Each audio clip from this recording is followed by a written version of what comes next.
तो इस चैप्टर में हम बात करेंगे रेजिस्टर का जो वॉट होता है उसके बारे में। रेजिस्टर के वॉट से हमें ये पता चलता है ये तो पावर का यूनिट है। अगर पावर की हम बात करते हैं, पावर का फार्मूला है वोल्टेज इंटू करंट, जिससे हमें पावर मिलता है।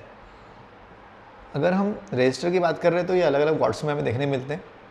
वॉट्स में देखने मिलते हैं तो क्वार्टर, यहाँ पे आप देख रहे हैं 1/4 मतलब जिसे क्वार्टर कहा जाता है। उसके बाद में हाफ का मिलता है 1 वॉट, 2 वॉट और 5 वॉट। जनरली 5 वॉट्स तक ही हमारे पास में रेजिस्टर देखने को मिलते हैं।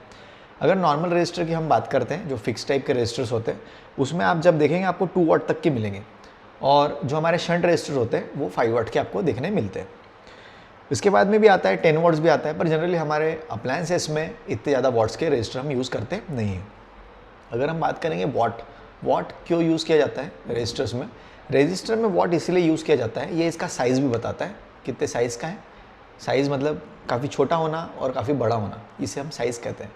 जितने छोटे रहेंगे उतने कम वॉट के रहेंगे, क्योंकि उसमें से वोल्टेज और करंट पास होने की कैपेसिटी कम होती है। जैसे वोल्टेज और करंट हमें पास होने की कैपेसिटी बढ़ाना है, वैसे ही हमें वहाँ पर रेजिस्टर के वॉट बढ़ाना पड़ेगा। यहाँ पर रेजिस्टर के वैल्यू से कोई फ़र्क नहीं पड़ता है।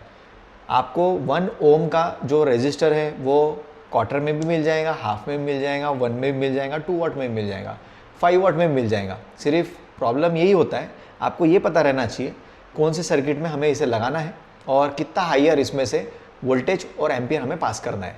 जितना हायर वोल्टेज और एम्पियर पास होता है उसके हिसाब से इसका वॉट बढ़ते जाता है, और जितना वोल्टेज और एम्पियर कम होते जाता है वैसे ही रेजिस्टर के वोल्टेज कम होते जाते हैं। तो आपको हर बार ध्यान में रखना है, जो वॉट का रेजिस्टर आपने निकाले हैं उसी वॉट का आपको रेजिस्टर लगाना है। उससे कम वॉट का रेजिस्टर लगाना वहाँ पर पॉसिबल नहीं हो पाता है, क्योंकि वो रेजिस्टर फिर से ख़राब हो जाएगा। उससे ज़्यादा वॉट का लगा दिया तो कोई प्रॉब्लम नहीं है, सिर्फ कम वॉट का रहना नहीं चाहिए। तो वॉट से हमें ये पता चलता है रेजिस्टर का पावर क्या है, इसमें से वोल्टेज और करंट जो फ्लो होने वाला है इसकी क्षमता क्या है। अगर वॉट को हम देखेंगे तो इसमें यहाँ पर चार्ट बनाया हुआ है। वॉट से हमें ये भी पता चलता है रेजिस्टर का साइज, शेप, हर जगह से हम इसे mm के थ्रू गिन सकते हैं। पर हमें इसे मेजर करने की ज़रूरत इसलिए नहीं पड़ती है रिपेयरिंग में, क्योंकि हम जब फाइंड कर लेते हैं रेजिस्टर हमारा ख़राब है तो उसके हिसाब से वैल्यू हम कैलकुलेट कर लेते हैं, और वैल्यू के साथ साथ उसका वॉट देख लेते हैं कितने वॉट का है, और हम उसे रिप्लेस कर देते हैं। इस तरह हमने इस चैप्टर में देखें वॉट का क्या मतलब होता है रेजिस्टर का।